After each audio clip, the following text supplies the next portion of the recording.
7, 13, 9, 11, 10, 16, 15. Ya, sekarang saya ke Bang Andi Malarangin terlebih dahulu. Dengan sistem proporsional tertutup, ini nanti bagaimana tagih janji untuk anggota legislatif kita? Karena kalau sistem terbuka sekarang kan gampang nih, karena mereka yang bersosialisasi, misalnya ada apa-apa, langsung tagih janji ke calegnya. Kalau nanti kan tidak ya, kalau sistem tertutup. Kan partai akan memilih siapa nanti akan dikirim ke Senayan. Bagaimana Bang Andi Malarangin? Boro-boro mau nagih janji. Kenal aja barangkali enggak. Itu orang mungkin ditempatkan dari mana, dari orang dari mana yang tidak kenal daerahnya, rakyat juga di daerah situ juga tidak kenal dengan calon itu, karena yang dipilih tanda gambar.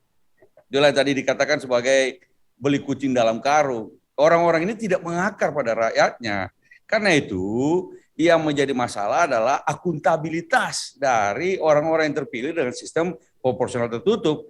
Kalau toh kita merasa ada kelemahan-kelemahan dari proporsional terbuka, bukan mundur ke belakang solusinya, tapi maju ke depan. Kita masuk pada sistem campuran, distrik proporsional namanya. Seperti yang ada di Jerman. Itu akan lebih maju dalam konteks akuntabilitas. Nah, bukan kemudian mundur. Mau lebih maju lagi ya sistem distrik, murni. Tapi kita dari dulu kan tidak siap, selalu merasa tidak siap dengan sistem distrik. Oke lah, distrik proporsional, ada kursi distrik sebagian besar, kemudian sebagian kecil lagi diperuntukkan untuk kursi proporsional yang memang diberikan untuk jatah partai lah kira-kira. Nah, kalau semuanya ditentukan oleh partai, ini yang menciptakan oligarki partai. Dan itu yang kami tolak dengan Partai Demokrat. Kenapa? Kami sekarang ini sejak sekian lama, apalagi dengan Ketua Umum AHY, selalu diberikan pesan dekat setiap kader-kader Partai Demokrat tugasnya mendekati rakyat, merebut hati rakyat. Ya, itu semuanya. Bukan tiba-tiba kemudian hanya dengan tanda gambar. Dan tidak apa-apa aja. Kalau ada partai seperti PDIP mendukung sistem proporsional tertutup yang mengambil hak rakyat untuk memilih calon-calon wakilnya, nggak apa-apa. Nanti dibandingkan dengan Partai Demokrat misalnya, yang menolak sistem proporsional tertutup, yang menginginkan rakyat memilih langsung wakil-wakilnya untuk di parlemen, apakah itu DPRD maupun DPR RI.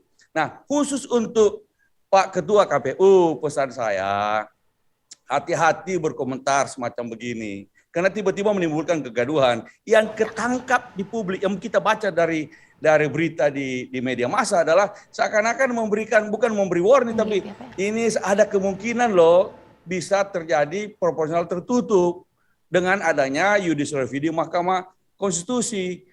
Begini loh, KPU itu post factum. Apapun hasil perundang-undang itu yang dijalankannya.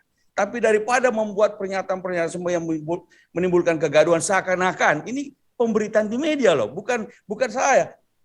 Seakan-akan Ketua KPU ada kecenderungan ke proporsional tertutup. Nah, itu mungkin bukan itu maksudnya, tapi itu yang ditangkap. Nah, hati-hati dengan berbicara sama begini. KPU ini adalah anak reformasi. Dulu namanya LPU. Lembaga Pemilihan Umum. Itu yang kita ubah menjadi Komisi Pemilihan Umum. Yang arahnya adalah sesuai dengan arah reformasi, akuntabilitas publik dari wakil-wakil rakyat. Nah, karena itu pergerakan dari proporsional tertutup ke proporsional terbuka sudah betul itu. Dari proporsional terbuka nanti mudah-mudahan kita mengarah ke sistem campuran antara distrik dengan proporsional. Mungkin kemudian lagi ke depan kita mengarah pada sistem distrik murni ataupun yang lebih canggih lagi seperti di Australia. Nah, itu pergerakan maju dalam konteks akuntabilitas anggota dewan. Baik. Nah, silakan aja partai-partai yang mau memilih mendukung yang mana, tapi KPU adalah menyelenggarakan pemilihan umum sesuai dengan peraturan perundangan. Kira-kira begitu. Pak Ketua boleh tanggapi? Saya kira setuju ya Bang Andi ya bahwa KPU ini sebagai pelaksana undang-undang ya. Tetapi sekali lagi ya kalau dibaca pernyataan saya dan segala macam di dalam acara catatan akhir tahun itu tidak ada kemudian endorsement seolah-olah mendukung atau mendorong dianutnya sistem pemilu daftar calon tertutup.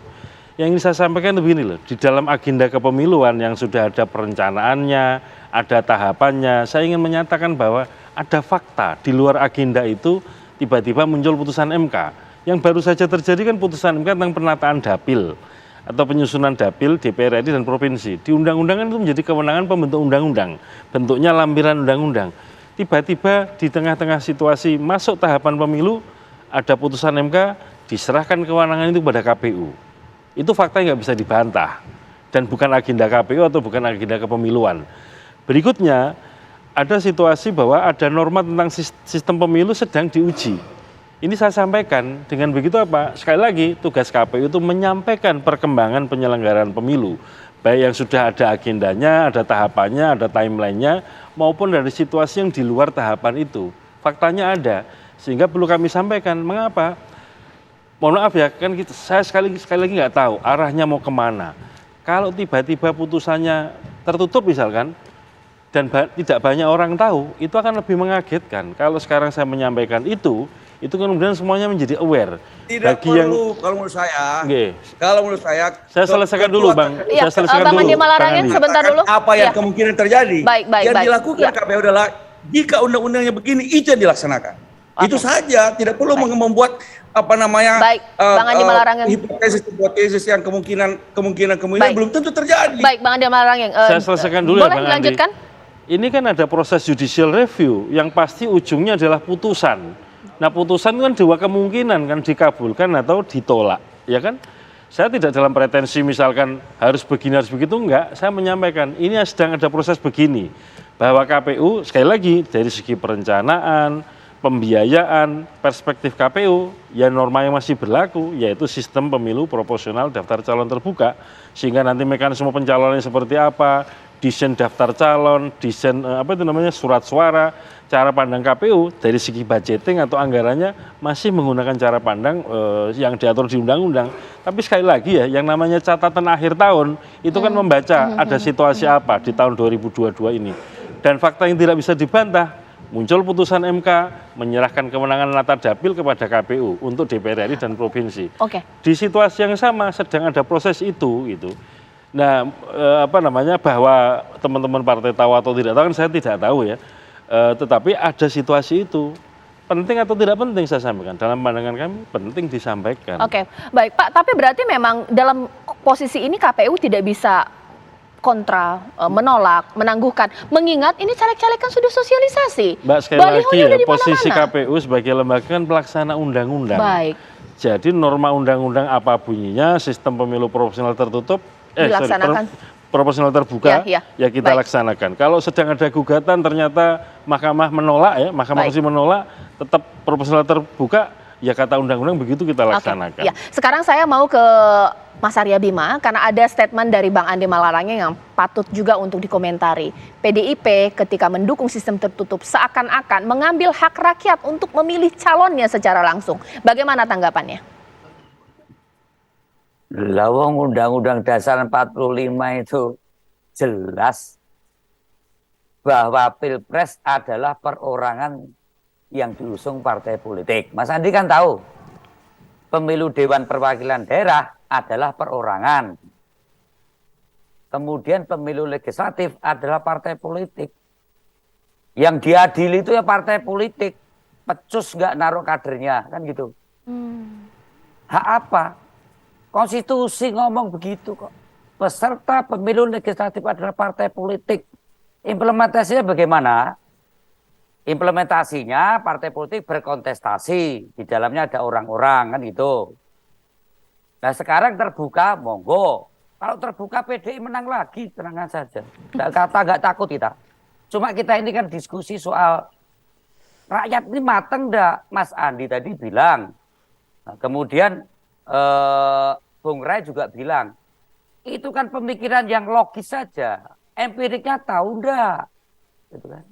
Enggak ada lagi wong cilik aktivis kayak Mas Andi, kayak saya, kayak Bung Rai Kuti. Sekarang tarung aja sekarang, menang enggak? Enggak akan menang. Pengusaha semua di lapangan kok. Duit semua yang main kok. Ini transaksional mendulang suara kok. Silakan aktivis partai politik yang paling hebat di Demokrat Mas Andi, taruh sana, nomor 1. Bawahnya pengusaha semua. Kalah itu yang mau disiapkan untuk ngisi legislatif yang berkualitas. Ini saya katakan bukan satu yang kemudian kita berbalik ke tertutup. Mari kita diskusikan. Tadi Mas Andi ngomong apa semi ya, terbuka tertutup. Ini bicara soal kualitas berdemokrasi, tidak soal menang kalah. PDI Perjuangan bakal menang lagi dengan terbuka ini. Cuma sebagai partai, ngajak Bung Rangkuti untuk diskusi seperti apa yang baiknya. Rakyat kita belum sematang seperti yang Mas Andi pikirkan atau Bung Ray katakan. Ini di bawah. Sekarang sulit naruh wong cilik untuk jadi calon legislatif di tingkat 2 untuk menang. Dipasak sama pemilik uang. Mas Arya, mungkin saya boleh potong. Iya. Saya singkat saja boleh potong. PDIP ya, tapi bisa menjamin tidak kalau untuk sistem tertutup di PDIP nanti tidak akan ada politik uang dalam menentukan caleg yang akan dikirim ke Senayan. Mengingat sistem tertutup dikritik nomor 1 balik besar setorannya ke partai. Bagaimana? Gini, terbuka atau tertutup, politik uang itu ekses. Kita bicara sistem demokrasi dulu, sistemnya baru ekses. Ekses ya kan? Kalau di sistem tertutup ada ekses politik uang, sistem terbuka ada ekses politik uang. Nah, plus minusnya untuk demokrasi yang seperti apa? Ini Mas Rangkuti harus lebih jujur di dalam melihat antara baik. Saya senang dengan pernyataan ini, Mas Arya. Ditanggapi, bagaimana? Saya senang dengan pernyataan ini karena salah satu argumen yang saya dengar dari PDI Perjuangan itu, mengapa mereka mendorong proporsional daftar tertutup, karena menurut mereka biayanya besar dalam pengertian politik uang. Itu ternyata dibantah oleh Pak Bung Arya. Arya mengatakan politik uang itu adalah ekses. Mau ditertutup, mau diterbuka pun dia akan ada. Saya senang dengan pernyataan Bung Arya itu. Gitu maksud saya. Artinya, bukan produk ya. Artinya logika PDI Perjuangan sendiri dibantah oleh Bung Arya, itu maksud saya. Yang memang menganggap bahwa politik uang itu bukanlah efek dari sistem pemilu yang kita ambil. Dalam hal ini proporsional terbuka. Tapi itu gejala umum yang kira-kira Bung Arya mengatakan ada mau pakai proporsional terbuka pun atau tertutup pun politik uangnya akan tetap jalan. Itu soal objeknya siapa. Kalau itu terbuka mungkin objeknya adalah publik kan. Tapi kalau dalam tertutup objeknya adalah elit-elit partai politik. Elit partai. Apatis dong masyarakat tentang sistem pemilu apapun sistemnya. Bahkan ketika kita mempergunakan proporsional daftar terbuka sekarang, tingkat apatisme begitu tinggi. Apalagi kalau kita buat dengan proporsional daftar tertutup. Makin jauh jarak antara para pemilih dengan caleg-caleg mereka. Di tengah di mana partai ID kita juga sangat lemah. Orang tuh nggak bisa mengidentifikasi dia adalah orang dari partai. Gitu. Itu lemah sekali. Dalam situasi yang kayak begitu, Anda membuat jarak makin melenggang, di mana partai seolah-olah akan jalan, sementara pemilih sendiri akan jalan. Dan harus ingat, saya tidak terlalu yakin kalau kita mempergunakan proporsional daftar tertutup, tingkat partisipasi seperti yang sekarang, karena boleh jadi besar kemungkinan tingkat partisipasi kita masih tinggi sekarang, karena ada caleg-caleg yang terus mendorong orang datang ke TPS, yang meskipun orangnya mungkin secara personal nggak terlalu yakin pada pemilu yang kita buat akan menghasilkan sesuatu, tapi karena yang dipilih itu adalah keluarganya, entah itu pamannya, bibinya, ibunya, bapaknya, seterusnya itu, dia datang ke TPS untuk menyerahkan suaranya gitu. Meskipun kalau misalnya ditanyakan secara personal, apakah Anda percaya pada pemilu ini akan menghasilkan sesuatu? Mungkin jawabannya dia tidak. Tapi karena masih ada keterlibatan caleg yang begitu besar di dalamnya, itu mendorong mereka untuk tetap datang ke TPS, yang kalau ini kemudian kita tidak wadahi lagi, saya kira partai akan jalan sendiri-sendiri, rakyat juga akan jalan-jalan sendiri. Itu satu. Terakhir, yang kedua saya mau katakan singkat begini. saja. Terakhir di sini mungkin Pak Ketua. Sudah. Saya mau katakan Bung Arya, kan kita tidak sedang diskusikan bahwa peserta pemilu itu bukan partai politik. Itu udah jelas di konstitusi. Yang kita diskusikan itu adalah apakah orang yang di dalam partai politik itu kita pilih secara langsung atau tidak, itu yang kita diskusikan. Peserta partai politik nggak diganggu-gugat, itu adalah partai politik. Intinya Pak, bagaimana Bapak kemudian di akhir ini memberikan closing statement juga bahwa jangan sampai sistem tertutup ini membuat masyarakat jadi tidak tertarik dengan pemilu. Karena dia nggak tahu siapa yang mau dicalonkan, makin berjarak dengan elitnya. Bagaimana? Tingkat partisipasinya karena enggak. Kalau saya kok bukan kapasitas saya sebagai KPU untuk bicara itu ya. Karena begini, yang namanya partisipasi itu ditentukan oleh dua hal. Satu, profil kandidat, calonnya menarik enggak untuk dipilih. Yang kedua, visi misi. Nah, visi misi ini visi misinya si calon atau visi misinya si partai, menarik atau enggak. Dan jangan lupa dalam pemilu serentak ini kan ada pemilu presiden, DPR pusat, provinsi, kabupaten, kota. Kira-kira yang namanya katakanlah ya perencanaan pembangunan itu kan pakai mekanisme undang-undang di tingkat pusat. Kemudian rencana pembangunan di tingkat provinsi, kabupaten, kota, karena wilayahnya pusat kan katakanlah tanahnya semua ada di daerah. Mestinya kan inline nih, apa yang direncanakan pusat, provinsi, kabupaten, kota. Justru hikmahnya adalah dalam pemilu serentak merumuskan visi misi ke depan apa yang mau diperjuangkan oleh partai dalam pemilu.